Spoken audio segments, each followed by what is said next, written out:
Matam kharagi mamangda je Bhim movie yengjarui. Pidat padatlaba kayagi shahing matakta saba pura dalanda hingbu khunai amagi shaklon mitta sangsang uba phangi. Tangna thokpa mawongda tribal amabu kankibagi warini.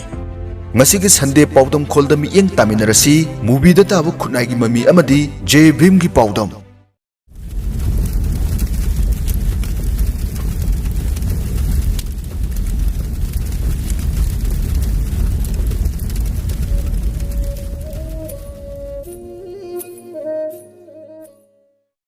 (1995) tagi wari hawi.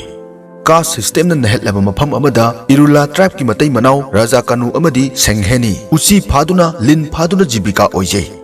Khwaidagi tolaba jati da poklubana awangba jati da pokle khanjaba singna makhoibu hangoi tuguchabe.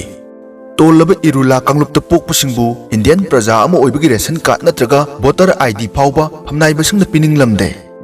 Awaba kaya mayok na duna su Raja Kanu mahaki loinabi Sengheni amadi machanupi silhau thidana penthok na hingjay.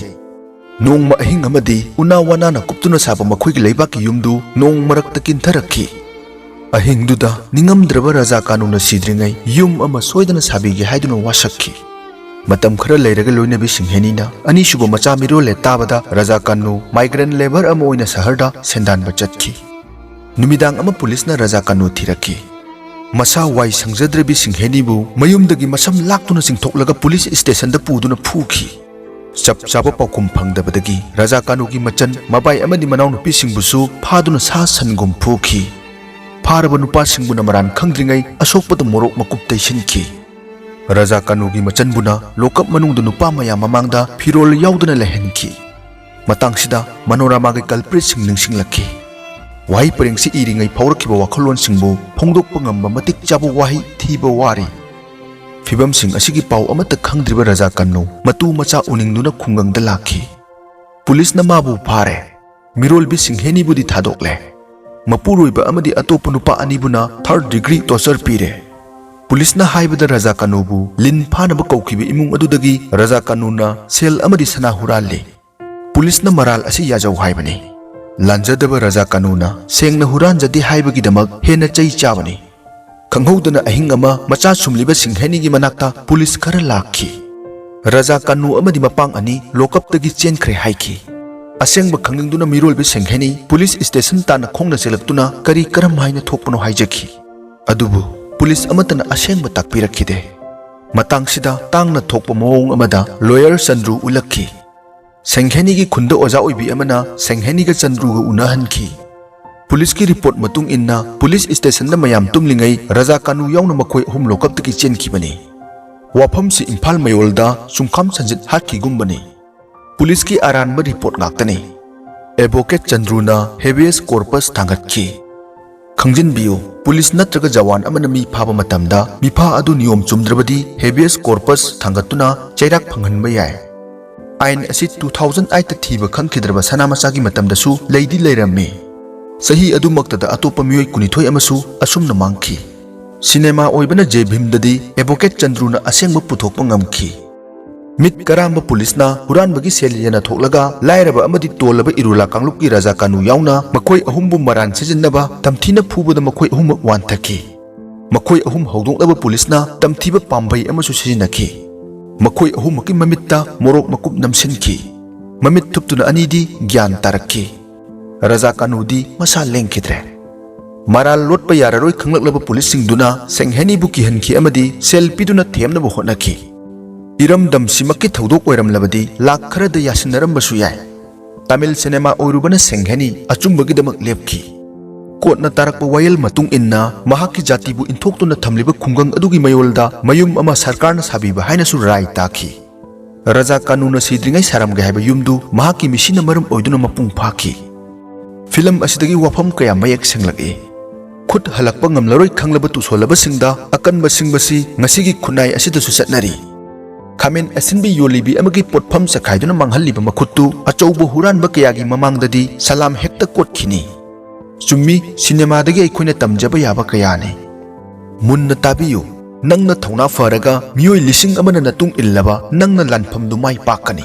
Adubu nangna makhoigidamak lepli haibagi thajabasina miyoi lising amada thongna haplaba matamduda nangna malem asibu joy tawgani.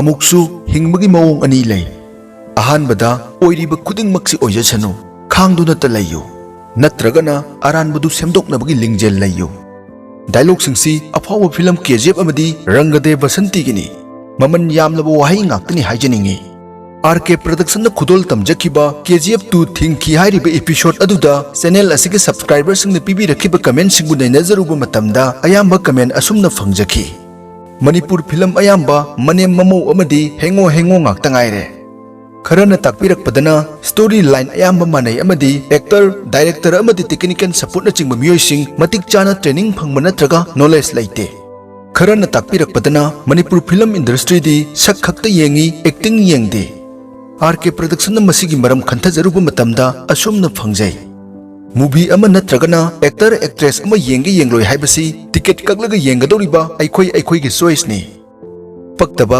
फजदबा नत्रगा story line हंजनबा कया यावरबसु अैखोइना ticket ककबा लेपट्रिमखै producer director ना मियामगी demand Larry खंदुना चप मानबा content नत्रगा same actor actress तुबु अमुक हना अनौबा cinema दा हापचलकने खुदम ओइना येंगबियु ngasi खुनाइसिदा अचौबा हुरानबा अमबु सोकटपा अैखोइना अदुम उइ ngamjabagi tawjaribani haiduna yengningba ulle अैखोइना तमलकपा महै अमदी इथिक्स नदी मसिगी अयाबा पिरमलोय खुदम ओइना हौजिक हिट चलिबा KGF 2 येंगबियु फिल्म असिगी लीड रोल लौरिबा रॉकी सी हीरो र नत्रगा विलन ला मीबु हेक्ता हाटपा ngamba माना पामले हाइदुना नुपी अमबु मसाना यादन हेक्ता फाबा नुपी दुगी मपाना सु माबु कीदुना मसा थादु उ हाइबा ngamdaba अरैबा आइन लोइना थुगाइबा ममित करामबा माइंड चंगलगा थबक तौबदा लेबर सिंग सिबा याई खंगना खंगना मियामु थबक तोहनबना चिंगबा असिगुम मीसिबु खुनाई असिदा अैखोइना अफबा मी अमनि हाइगद्रा मतम अमदा इमा इपा ओजा गुरुना फत्ते ताकपिरंबा पुमनमकी अपुनबा कैरेक्टर नि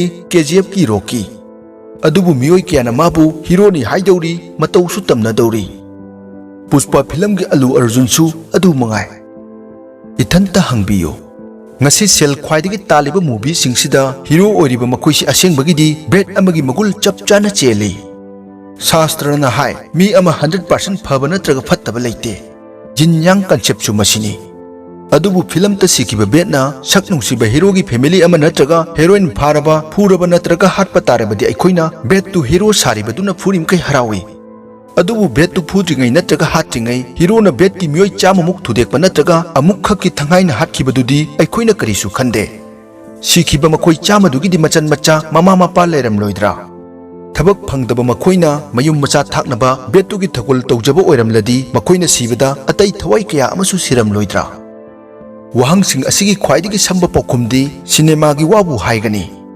अदुबु अमुक्तंग खंथबियु हीरो मानबा भेट नत्रगना अैखोइगी भेट ओइरसु कनागुम्बा खरगी हीरो खरदी अैखोइगी अकोइबदा लैरी अैखोइगी अहांगबा मतमदा अैखोइना करी येंगलिबदुना अैखोइगी वखल लौसिंगबु तमना तमना करंबा माइकैदा पुरी हाइबसी इसाना इसादा तोइना हंगजसी वीडियो असिना लोइसिलकपदा मियाम गे अयाबा लौजदुना RK प्रोडक्शन सैटरडे नाइट अंगकपा सीरीजता स्पेशल सेगमेंट अमा हापकटजगे सेगमेंट असगी मिंग इरैचा ऑफ द वीक हाइना थमजरी सुपर पावर पाइद्रगसु मसागी ngमजबा लेवेंता मियोइबा खुनाइगिदमक होनाजरिबा इरैचा सिंगदा सेगमेंट असि डेडिकेट तौजगने चयोल खुदिंगी इरमदंगी इरैचा ऑफ द वीक खंगतुना मियामदा मसक ममिंग ताकजगे अदोमगी लैकाई खुंगंग ऑफिस महिलोइसंग नत्रगा मफम फिबम अमा हेक्तदा अैखोइना तमजनिंगाई ओइरबा मिसक खंगबिरगदी सोइदना सजेस्ट तौबिरउ अदोमगी वखलोन कमेंट बॉक्स ता तरामना ओक्चरी चैनल असिगी अनौबा वीडियो सिंगी अपडेट फंगनबगिदमक सब्सक्राइब तौसिनबियो मित्येंग ताबिरिबा पुमनमकपु थागतचरी।